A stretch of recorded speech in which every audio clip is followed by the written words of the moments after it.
Hello दोस्तों, NP education YouTube channel पर आपका बहुत बहुत स्वागत है और उम्मीद करते हैं कि आप स्वस्थ होंगे और अध्ययन कर रहे होंगे। जैसा कि हम लोगों ने चतुर्भुज में पढ़ा, चतुर्भुज के बारे में पढ़ा और चतुर्भुज के प्रकार के विषय में पढ़ा कि चतुर्भुज के कितने प्रकार होते हैं। अगर हम प्रकार की बात करें तो हम लोगों ने चतुर्भुज के कितने प्रकार पढ़े थे, तो आप कह सकते हैं कि 8 प्रकार को पढ़ा गया था ना। जिसमें पहला क्या था भैया, तो पहला क्या था, आयत। इसका अध्ययन हम लोगों ने कर लिया था। दूसरा जो प्रकार वह क्या था, तो आप कहेंगे समांतर चतुर्भुज।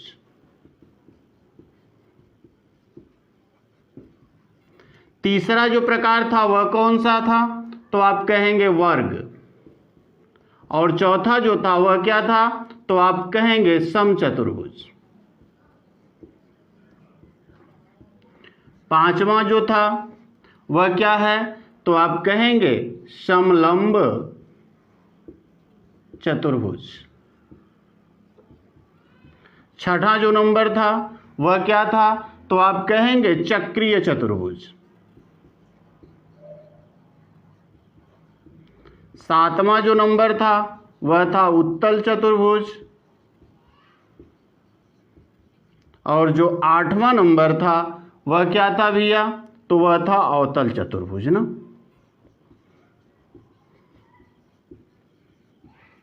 यानी कि हमें इन्हीं 8 चतुर्भुजों के बारे में अध्ययन करना है। कौन कौन, तो पहले नंबर पे आयत, दूसरे नंबर पे समानांतर चतुर्भुज, तीसरे नंबर पे हम कहें तो वर्ग, चौथे नंबर पे समचतुर्भुज, पांचवें जो नंबर का हमारा चतुर्भुज होगा वह होगा समलंब। फिर छठे नंबर का जो हमारा चतुर्भुज होगा चक्रीय चतुर्भुज, सातवें नंबर पे उत्तल चतुर्भुज और 8वें नंबर पे जो हमारा होगा अवतल चतुर्भुज।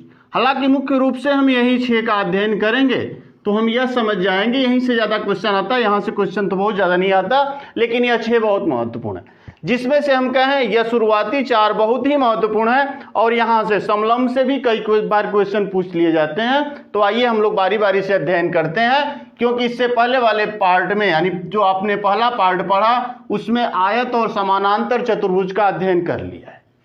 अब हमको क्या करना है, वर्ग के बाद अध्ययन करना है, यानी वर्ग, समचतुर्भुज, समलंब चतुर्भुज, चक्रीय चतुर्भुज, उत्तल और अवतल चतुर्भुज, इनका अध्ययन करना है ना। तो चलिए आइए चलते हैं। सबसे पहले हम किस पे बात करते हैं, तो आप कहेंगे वर्ग पे, क्योंकि अब तक हम लोगों ने 2 का अध्ययन कर लिया। कौन कौन भैया, तो आयत तथा समांतर चतुर्भुज, 2 का हमने अध्ययन कर लिया था। अब तीसरा नंबर जो हमारा अध्ययन का विषय होगा वह क्या होगा, वर्ग यानी स्क्वायर। अगर हम वर्ग की बात करें तो वर्ग हम किसे कहते हैं, वह चतुर्भुज जिसकी चारों भुजाएं समान तथा प्रत्येक कोण 90 अंश के हों या समकोण हों उसे हम वर्ग कहते हैं ना। यानी ऐसा चतुर्भुज जिसकी चारों भुजाएं समान हों तथा प्रत्येक कोण समकोण हों, उस चतुर्भुज को हम क्या कहते हैं, वर्ग कहते हैं। आप इसे नोट कर सकते हैं, आप इसे नोट कर लीजिए कि ऐसा चतुर्भुज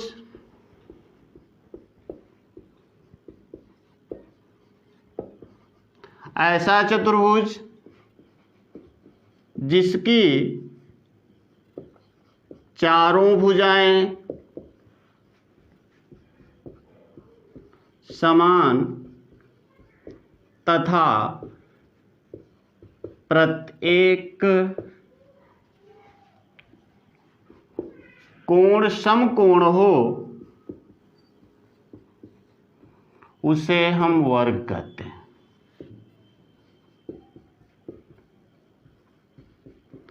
यानी वर्ग हम किसे कहेंगे, तो ऐसा चतुर्भुज जिसकी चारों भुजाएं क्या हों, समान हों तथा प्रत्येक कोण क्या हों भैया, समकोण हों। यानी कि यह चारों भुजाएं आपस में समान हों और प्रत्येक कोण क्या हों, समकोण। प्रत्येक कोण क्या हों भैया, समकोण हों, उसी को हम क्या कहेंगे, वर्ग कहेंगे। यानी ABCD क्या है, एक वर्ग है। क्यों वर्ग है? क्योंकि इसकी चारों भुजाएं समान हैं तथा प्रत्येक कोण अगर 90-90 अंश के हैं तो वह क्या होगा? एक वर्ग होगा। अब देखिए वर्ग के कुछ गुण होते हैं जो बहुत ही महत्वपूर्ण है, क्योंकि यहां गुण की आवश्यकता बहुत ज्यादा है। अगर गुण आप जानते हैं तो निश्चित तौर पे आप इसको बहुत आसानी से कर सकते हैं। तो देखिए सबसे पहला गुण हम क्या लिख सकते हैं कि सभी भुजाएं समान होती हैं, सभी भुजाएं समान होती हैं।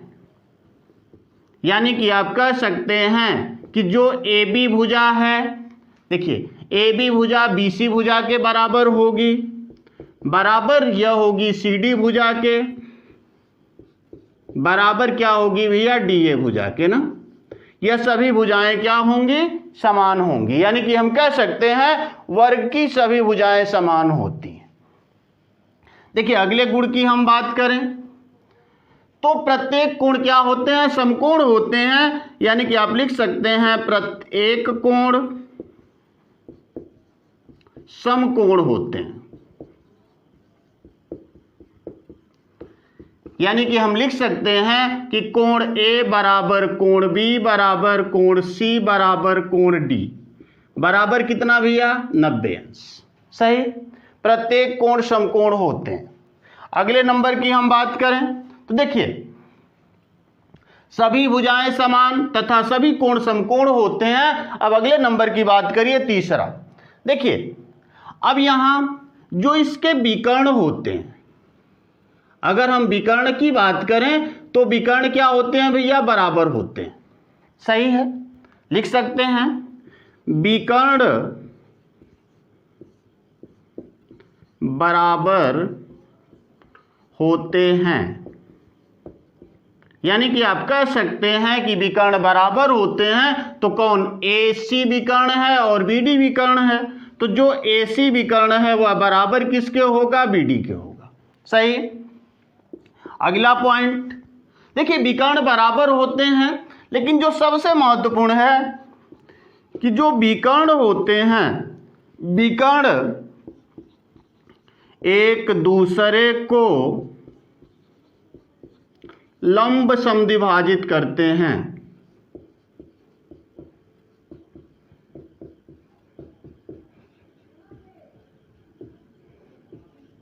कहने का मतलब कि जो इसके विकर्ण होते हैं क्या करते हैं? एक दूसरे को लंब समद्विभाजित करते हैं। मान लीजिए ओ पर काट रहे हो तो यहाँ देखिए सभी विकर्ण, यानी कि जो यहाँ से यह दूरी होगी ओ बी की दूरी ओ डी की दूरी के बराबर होगी तथा ओ ए की दूरी के बराबर होगी तथा ओ सी की दूरी के बराबर होगी। यानी कि हम कहें कि जो बी डी है उस पर जो ए सी है वह लंब होता है। यानी कि विकर्ण एक दूसरे को लंब समद्विभाजित करते हैं। यह महत्वपूर्ण पॉइंट इससे हो सकते हैं। कौन कौन? देखिए सभी भुजाएं समान होती हैं, प्रत्येक कोण समकोण होते हैं, विकर्ण बराबर होते हैं, विकर्ण एक दूसरे को क्या करते हैं भैया? लंब समद्विभाजित करते हैं ना। इतनी इसकी विशेषताएं हो सकती हैं। अब देखिए अगली विशेषता हम और लिख सकते हैं कि इसका क्षेत्रफल, यानी कि वर्ग का क्षेत्रफल बराबर, अगर देखिए हम क्षेत्रफल की बात करें तो आप लिख सकते हैं वर्ग का क्षेत्रफल क्या होता है भैया? भुजा का स्क्वायर। यानी इसको अगर प्रत्येक भुजा समान है तो ए मान लें तो हम लिख देते हैं ए स्क्वायर। देखिए यहां पे अगर लिखा जाए तो ध्यान दीजिए एक चीज और, इसका होता क्या है या फिर इसी का जो क्षेत्रफल होता है आप निकाल सकते हैं। अगर विकर्ण दिया गया हो तो विकर्ण का स्क्वायर बटे 2 भी कर लेंगे तो आप वर्ग का क्षेत्रफल आसानी से निकाल लेंगे, कोई समस्या नहीं। फिर देखिए अब वर्ग का विकर्ण क्या होता है? विकर्ण की बात करें तो विकर्ण बराबर होता है भुजा करणी में 2। यानी वर्ग के विकर्ण की हम बात करें तो भुजा करणी में 2। जैसे आप मान लीजिए इस चीज को कर सकते हैं, मानिए प्रत्येक जो वर्ग है उसकी प्रत्येक भुजा कितने की है? 2-2 सेमी की है ना।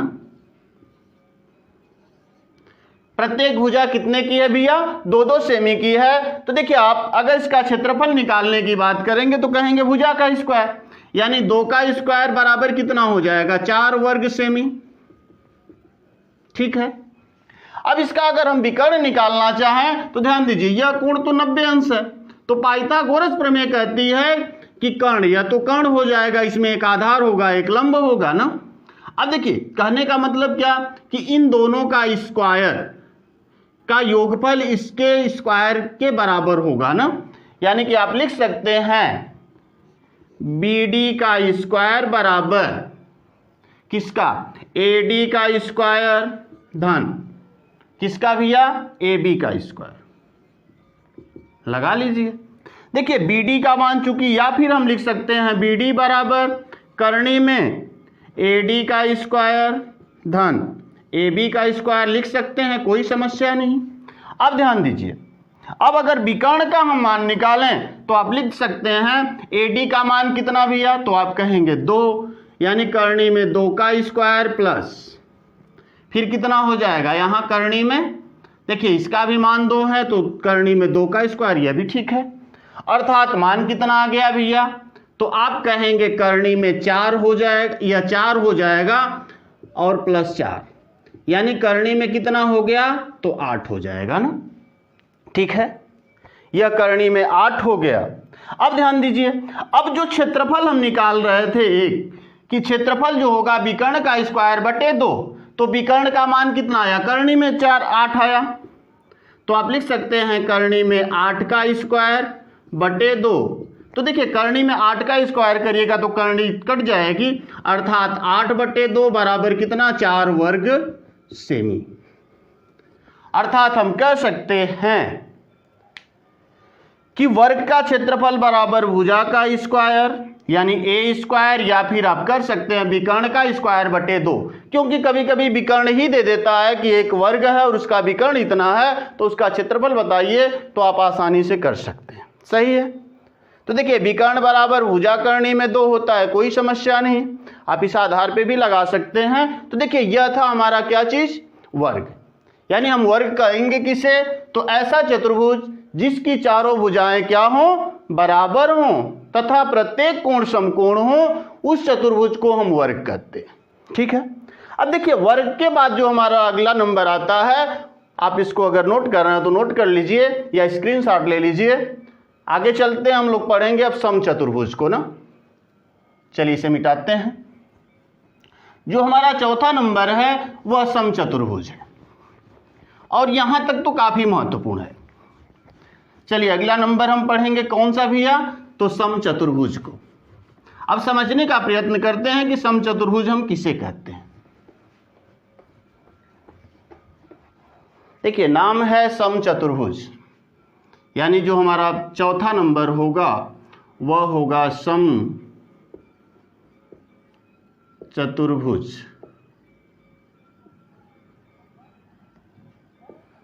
समचतुर्भुज ना। अब देखिए समचतुर्भुज की हम बात करें तो जैसे हमने अभी पढ़ा ना वर्ग को, देखिए बहुत आसान है पढ़ना। जैसे हमने अभी वर्ग को पढ़ा, अब वर्ग में होता क्या है भैया, जैसे मान लीजिए ABCD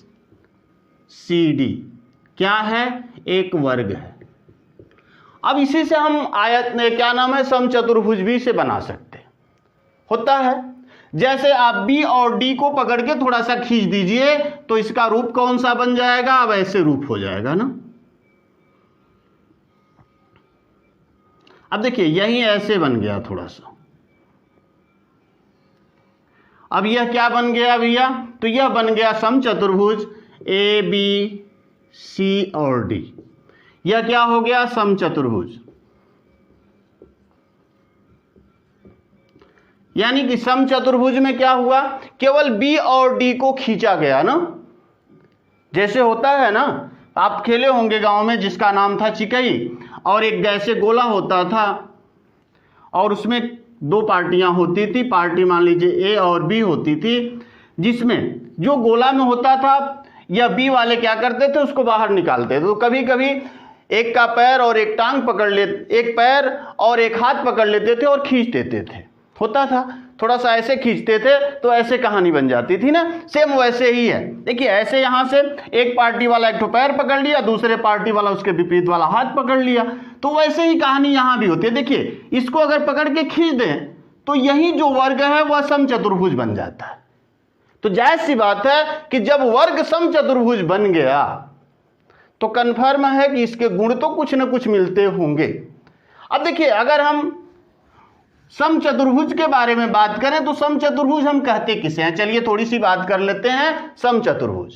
तो आप लिख सकते हैं कि ऐसा चतुर्भुज जिसकी सभी भुजाएं समान तथा सम्मुख कोण बराबर होते हैं, उस चतुर्भुज को हम समचतुर्भुज कहते हैं। देखिए, क्योंकि जब इसको खींचा गया तो यह कोण थोड़ा सा छोटा हो गया और यह कोण बड़ा हो गया, तो इसलिए यहां सम्मुख कोण बराबर होते हैं। यहां क्या था, प्रत्येक कोण 90 अंश के थे, लेकिन यहां सम्मुख कोण बराबर हो जाते हैं ना। तो आप लिख सकते हैं कि ऐसा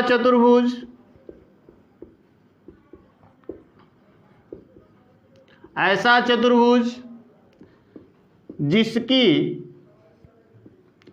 सभी भुजाएं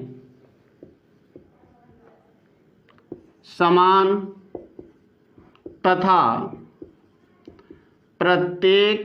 सभी भुजाएं समान तथा सम्मुख कोण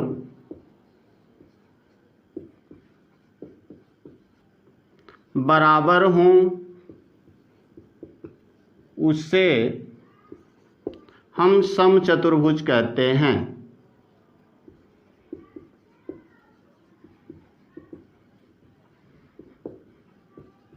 यानी कि समचतुर्भुज हम किसे कहेंगे, तो ऐसा चतुर्भुज जिसकी सभी भुजाएं समान तथा सभी भुजाएं बराबर या समान तथा सम्मुख कोण बराबर हों या समान हो, उस चतुर्भुज को हम क्या कहेंगे, समचतुर्भुज कहेंगे। यहां देखिए, सभी भुजाएं तो समान हैं और प्रत्येक कोण 90 अंश के थे वर्ग में, लेकिन यहां सम्मुख कोण बराबर होते हैं, अर्थात यह वाला कोण इस कोण के बराबर होगा और यह वाला जो कोण है भैया इस कोण के बराबर होगा ना। अब देखिए, अगर इसके हम गुण की बात करें तो आ जाइए गुण पे आ जाते हैं। तो आप यहां समचतुर्भुज के गुण भी लिख सकते हैं। क्या पहला गुण लिख सकते हैं, तो पहला गुण सभी भुजाएं समान होती हैं, सभी भुजाएं समान होती हैं। ठीक है, यानी कि आप कह सकते हैं कि जो भुजा AB है वह बराबर होगी BC के, बराबर होगी CD के, बराबर होगी DA के, तथा सम्मुख भुजाएं समानांतर भी होती हैं। यानी कि अगला गुण आप लिख सकते हैं, सम्मुख भुजाएं समानांतर होती हैं। यानी आप लिख सकते हैं कि जो AB होगा वह CD के समानांतर होगा, AB समानांतर होगा CD के, तथा जो BC है वह समानांतर होगा किसके, AD के। कंफर्म है। अगला नंबर, अब देखिए अगले नंबर की बात करें तो सम्मुख कोण बराबर होते हैं ना, सम्मुख कोण बराबर होते हैं। यानी कि आप कह सकते हैं कि जो कोण B है वह बराबर होगा कोण D के, तथा जो कोण A है वह बराबर होगा कोण C के। सही है, क्योंकि सम्मुख कोण क्या होते हैं भैया, तो आप कहेंगे कि सम्मुख कोण बराबर होते हैं। अब अगला नंबर देखिए, यहां चूंकि जैसे आपने समांतर चतुर्भुज में पढ़ा था कि यहां खींचने से बना है, इसलिए यह विकर्ण बड़ा हो जाता है और यह विकर्ण छोटा हो जाता है। तो आप अगला पॉइंट लिख सकते हैं कि विकर्ण बराबर नहीं होते हैं। अगर हम विकर्ण की बात करें तो बराबर नहीं होते, यानी कि जो AC है विकर्ण वह बराबर नहीं होगा BD के। ठीक है, विकर्ण बराबर नहीं होते, लेकिन विकर्ण एक दूसरे को लंब समद्विभाजित करते हैं। देखिए यहां भी लंब समद्विभाजित कर रहे थे वर्ग में भी, और इसी के गुण यहां भी मिलते हैं। हालांकि विकर्ण बराबर नहीं होते, यहां तो बराबर होते हैं लेकिन यहां बराबर नहीं होते।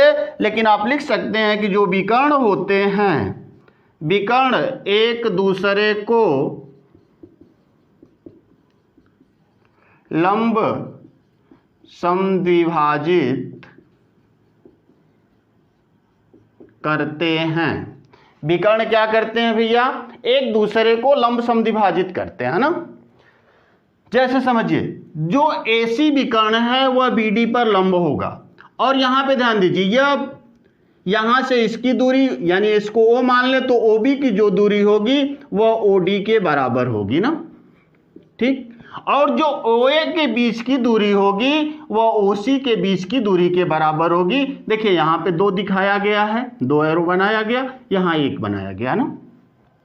तो विकर्ण एक दूसरे को क्या करते हैं, लंब समद्विभाजित करते हैं, यानी इस पे लंब होते हैं, कंफर्म है, ठीक। एक पॉइंट और यहां पे लिख लीजिए जो बहुत ही महत्वपूर्ण पॉइंट है, कई बार एग्जाम में पूछा गया कि यहां देखिए समचतुर्भुज में भुजाओं के वर्गों का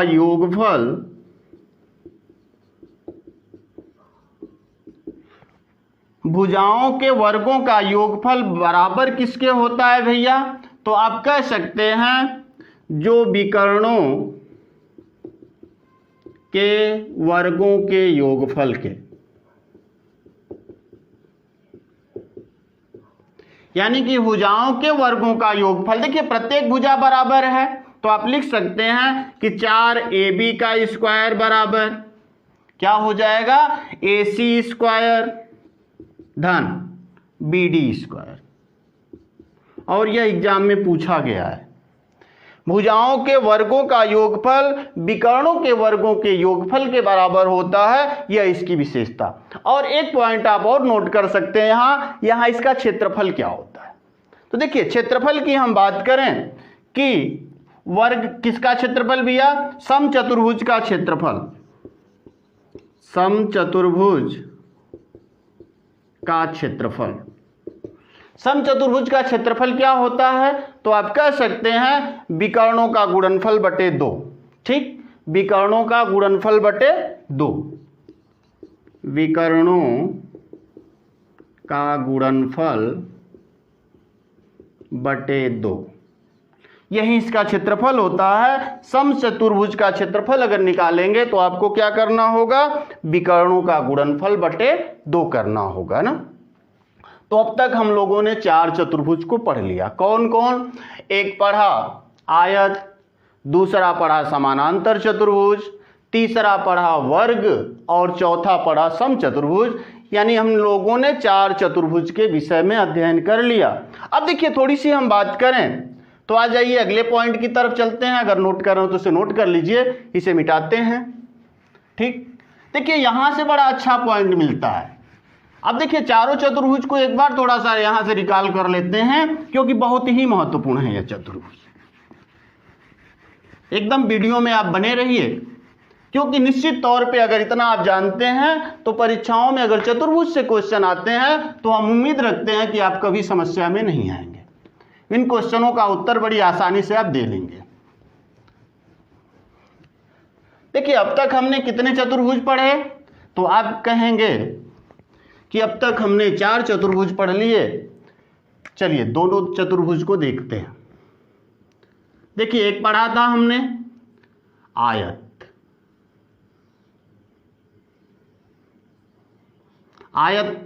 या आयत, और आयत से ही हमने क्या बना दिया था, समानांतर चतुर्भुज ना।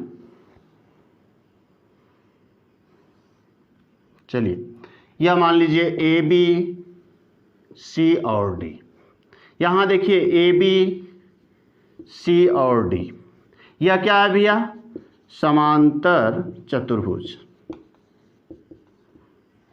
अब देखिए इसके बाद हमने क्या पढ़ा, वर्ग पढ़ा। AB, थोड़ा सा और बढ़ा देते हैं इसे,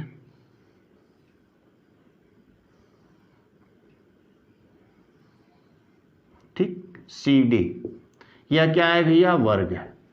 और इसी को हमने बना क्या दिया था, समचतुर्भुज बनाया था ना। देखिए यह जो हुआ समचतुर्भुज AB, C और D, यह क्या है भैया, समचतुर्भुज। देखिए समचतुर्भुज। अब यहां समझिए, देखिए इसी आयत से हमने क्या बनाया था, समांतर चतुर्भुज बनाया था, तो इसके गुण मिल रहे थे। अब यहां ध्यान दीजिए, इसी वर्ग से हमने समचतुर्भुज बनाया था, तो इसके गुण मिल रहे थे। अब यहां समझिए, एक बहुत ही महत्वपूर्ण पॉइंट है जिसको आप नोट कर सकते हैं, और यह बहुत ही महत्वपूर्ण पॉइंट है क्योंकि अक्सर एग्जाम में पूछे जाते हैं यह पॉइंट। अब देखिए क्या महत्वपूर्ण पॉइंट है भैया, देखिए अगर हम कहें तो यहां से समझिएगा, जो आयत है और जो वर्ग है, समझिए इसके प्रत्येक कोण 90 अंश के होते हैं, इसके भी प्रत्येक कोण 90 अंश के होते हैं ना। तो एक पॉइंट यहां से बनाया जाता है कि वर्ग जो होता है एक विशेष प्रकार का क्या होता है, आयत होता है। नोट पॉइंट में लिखिएगा, वर्ग एक विशेष प्रकार का आयत होता है। यानी कंफर्म है कि अगर इसकी बराबर भुजाओं को यहां से काट दें हम, तो क्या बन जाएगा, वर्ग बन जाएगा। तो हम कह सकते हैं आयत को हम वर्ग बना सकते हैं ना। लेकिन अब आप कहिएगा कि वर्ग जो होगा, ये आयत जो होगा, यानी कि हम यह पॉइंट कह सकते हैं वर्ग क्या है, एक विशेष प्रकार का आयत होता है। सही है, क्योंकि वर्ग की चारों भुजाएं बराबर हैं। और यहां देखिए, यहां एक वर्ग जो है आयत हो सकता है, लेकिन आपसे कभी कभी क्या पूछ देता है कि आयत एक विशेष प्रकार का वर्ग होता है, तो आप तुरंत कहेंगे नहीं, क्योंकि इसकी चारों भुजाएं बराबर नहीं है ना, इसकी चारों भुजाएं बराबर नहीं है, इसकी सम्मुख भुजाएं बराबर होती हैं ना। ध्यान दीजिए, इसकी सम्मुख भुजाएं बराबर होती हैं, लेकिन इसकी चारों भुजाएं बराबर होती हैं। तो वर्ग क्या होता है, एक विशेष प्रकार का आयत होता है। लेकिन अगर कहे कि आयत एक विशेष प्रकार का वर्ग होता है, तो आप कहिएगा गलत है। सही। अब देखिए अगला जो पॉइंट हम नोट कर सकते हैं, उसी तरह से यहां आ जाइए, यहां भी सम्मुख कोण बराबर थे, सही था, और यहां भी सम्मुख कोण बराबर थे। तो यहां भी लिखा जा सकता है कि समचतुर्भुज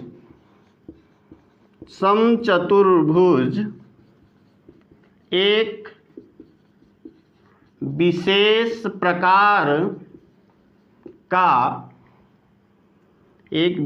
प्रकार का क्या होता है, समांतर चतुर्भुज होता है।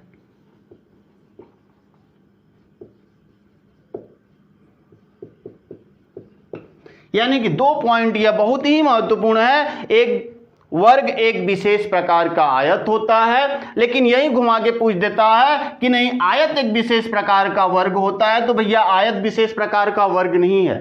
हाँ, अगर यहां देखिए इसको अगर हम काटते तो हो जाता वर्ग, लेकिन यह तो ऑलरेडी वैसे ही आयत की तरह बना हुआ है, तो वर्ग एक विशेष प्रकार का आयत होता है, तथा समचतुर्भुज एक विशेष प्रकार का समांतर चतुर्भुज होता है। यह दो पॉइंट नोट वाले हैं, महत्वपूर्ण है, आप इन पॉइंटों को नोट कर सकते हैं।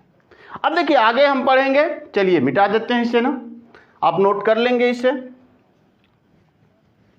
आइए अगला चतुर्भुज पढ़ते हैं, क्योंकि आज चतुर्भुज जितने हैं खत्म कर दें यहां से, फिर यहां से जो क्वेश्चन बने हैं आज तक एग्जामों में, उन क्वेश्चनों को अगले पार्ट में हम लोग कर लेंगे, और सभी क्वेश्चन जितने बने हैं एग्जाम में उन क्वेश्चनों को हम लोग संपूर्ण रूप से एक पार्ट में पढ़ने का प्रयत्न करेंगे, या जैसे क्वेश्चन बन सकते हैं उन क्वेश्चनों को भी, संभावित क्वेश्चनों को भी रखा जाएगा।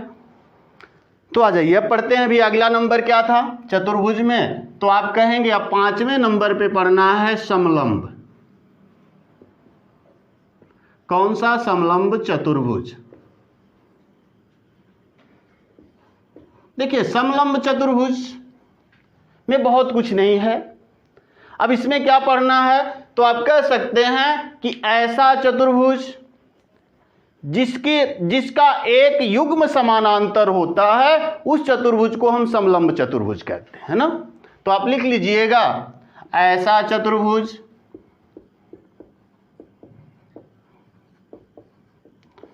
जिसका एक युग्म या जिसकी भुजाओं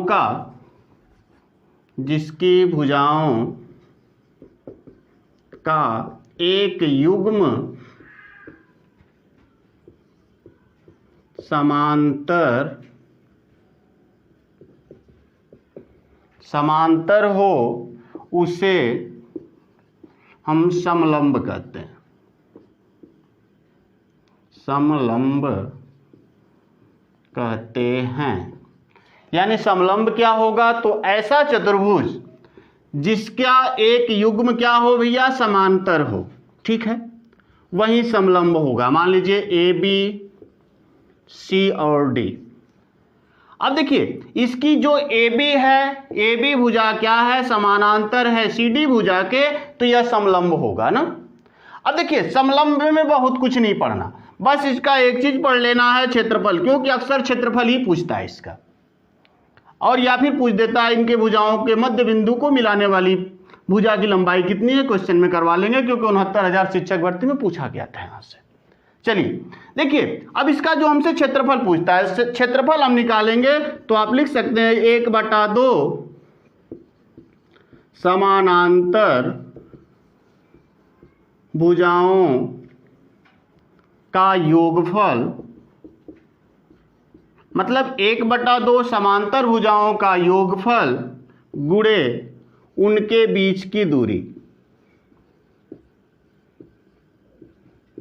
अर्थात इसका क्षेत्रफल निकालने के लिए हम क्या करेंगे? समानांतर भुजाओं का योगफल करके 2 की भाग कर देंगे और उनके बीच की दूरी का गुणा कर देंगे, तो इसका क्षेत्रफल मिल जाएगा। बीच की दूरी का मतलब लंबवत दूरी। यहां से आप लंब डालिए और इसकी लंबवत दूरी आप जितनी आएगी इसकी भुजाओं का योगफल करके आप उसका आधा कर लीजिए और गुणा कर दीजिए, तो इसका क्षेत्रफल मिल जाएगा ना।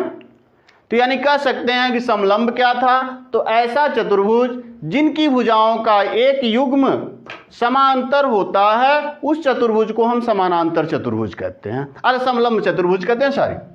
यानी कि ऐसा चतुर्भुज जिसकी भुजाओं का एक युग्म समानांतर हो, उस चतुर्भुज को हम समलंब चतुर्भुज कहते हैं ना। अब समलंब चतुर्भुज का क्षेत्रफल 1/2 समांतर भुजाओं का योगफल गुणे उनके बीच की दूरी। ठीक है, अब देखिए छठे नंबर का जो चतुर्भुज आता है उसे पढ़ लेते हैं। छठे नंबर का चतुर्भुज कौन सा था भैया? तो आप कहेंगे चक्रीय चतुर्भुज ना। कौन सा चतुर्भुज? चक्रीय चतुर्भुज। चक्रीय चतुर्भुज। देखिए चक्रीय चतुर्भुज हम किसे कहते हैं? तो आप कहेंगे ऐसा चतुर्भुज जिसके चारों शीर्ष एक वृत्तीय हो या एक वृत्त की परिधि पर स्थित हो, उस चतुर्भुज को हम चक्रीय चतुर्भुज कहते हैं। यानी कि आप कह सकते हैं कि ऐसा चतुर्भुज जिसके चारों शीर्ष एक वृत्त की परिधि पर स्थित हो, उस चतुर्भुज को हम चक्रीय चतुर्भुज कहते हैं। यानी ए बी सी और डी ये एक चक्रीय चतुर्भुज होगा। तो आप लिख सकते हैं कि ऐसा चतुर्भुज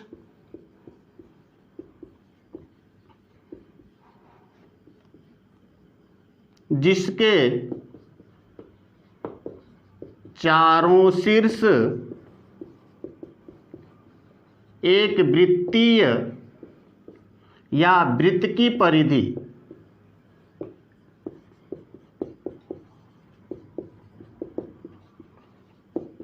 स्थित हो, उसे हम चक्रीय चतुर्भुज कहते हैं। यानी कि देखिए ए बी सी और डी क्या है? एक वृत्त की परिधि पर स्थित है, इसलिए हम इसे चक्रीय चतुर्भुज कहेंगे।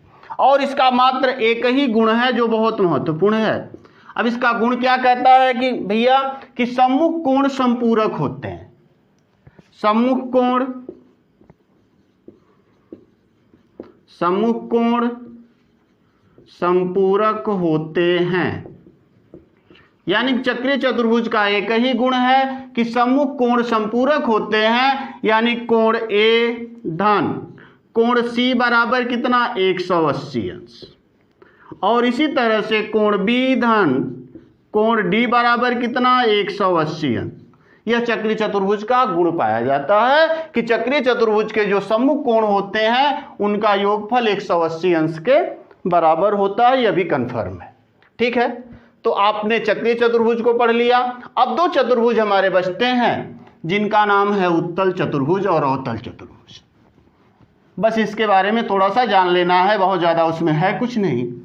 तो आ जाइए उत्तल चतुर्भुज को देखते हैं, वह क्या है। देखिए 7वें नंबर का जो हमारा चतुर्भुज उत्तल चतुर्भुज, देखिए उत्तल चतुर्भुज की हम बात करें तो आप सीधी सी बात करते हैं कि ऐसा चतुर्भुज जिसके प्रत्येक कोण कितने भैया 180 अंश से कम हो, वही चतुर्भुज उत्तल चतुर्भुज कहलाता है। मतलब प्रत्येक कोण, मतलब हर एक कोण, यानी कोण ए का मान 180 अंश से कम हो, कोण बी का भी मान 180 अंश से कम हो, कोण सी और कोण डी सभी के मान 180 अंश से कम हो, तो वही चतुर्भुज क्या कहलाता है, उत्तल चतुर्भुज कहलाता है। जैसे आपने उत्तल लेंस में पढ़ा है ना, देखिए उत्तल लेंस में आपने पढ़ा है कि वह लेंस जिसका किनारा क्या हो, पतला हो तथा बीच में मोटा हो, उसी को हम उत्तल लेंस कहते हैं, पढ़ा है। वैसे यहां भी चतुर्भुज होता है कि वह चतुर्भुज, जैसे देखिए मान लीजिए कोई चतुर्भुज आपने बना लिया, यह चतुर्भुज मान लीजिए ए बी सी और डी। देखिए इसके जो प्रत्येक कोण हैं 180 अंश से कम दिखाई दे रहे हैं, इसलिए यह क्या होगा भैया, उत्तल चतुर्भुज होगा ना। तो आप इस चीज को नोट कर लीजिए कि ऐसा चतुर्भुज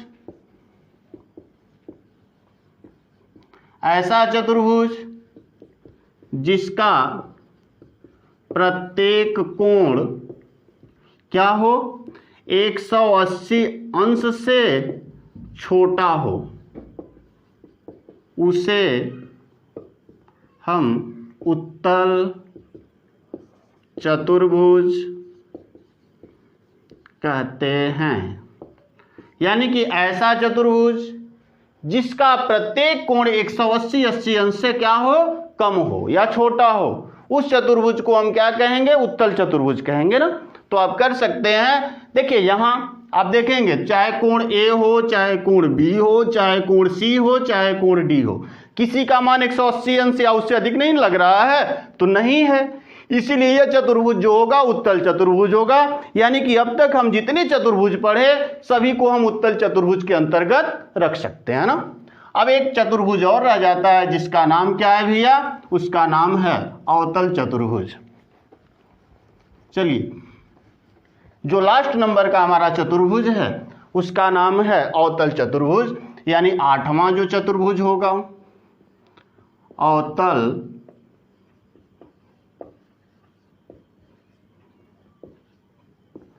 देखिए अवतल चतुर्भुज की हम बात करें तो ऐसा चतुर्भुज जिसका एक कोण 180 अंश से अधिक हो, उस चतुर्भुज को हम अवतल चतुर्भुज कहते हैं। अब कहिएगा यह चतुर्भुज कैसे बनेगा। देखिए मान लीजिए यह चतुर्भुज की दो भुजाएं हैं यहां से, ठीक है, थोड़ा सा और बढ़ा देते हैं, मिटा देते हैं इसे, फिर से बनाते हैं। अब देखिए कोई चतुर्भुज ऐसे अगर बन जाए, मान लीजिए ए बी सी और डी। अब यहां ध्यान दीजिए जो कोण सी है वह क्या है भैया, 180 अंश से प्लस है ना, अधिक है। इसलिए इस चतुर्भुज को हम क्या कहेंगे, अवतल चतुर्भुज कहेंगे। यानी कि वह चतुर्भुज जिसका एक कोण, कोई एक कोण 180 अंश से अधिक हो, तो उस चतुर्भुज को हम अवतल चतुर्भुज कहते हैं। आप इस पॉइंट को नोट कर सकते हैं कि ऐसा चतुर्भुज जिसका एक कोण, कोई एक कोण 180 अंश से अधिक हो, उसे हम अवतल चतुर्भुज कहते हैं।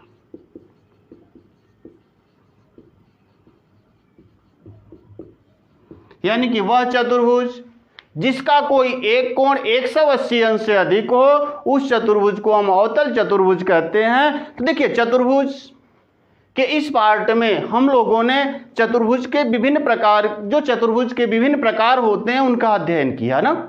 अब अगले पार्ट में हम लोग अध्ययन किसका करेंगे भैया, तो यहां से जो क्वेश्चन आज तक के एग्जामों में बनाए गए हैं या बनने की संभावनाएं हैं उन क्वेश्चनों का हम लोग अध्ययन करेंगे। यदि वीडियो आपको पसंद आ रही हो तो आप लाइक, सब्सक्राइब और शेयर करें, ताकि देखिए हम वीडियो को एक क्रम वाइज पढ़ने का प्रयत्न करेंगे। ज्यामिति अभी हम लोग पढ़ रहे हैं, ज्यामिति के बाद जो हमारा होगा फिर नंबर सिस्टम पढ़ेंगे। चलिए धन्यवाद।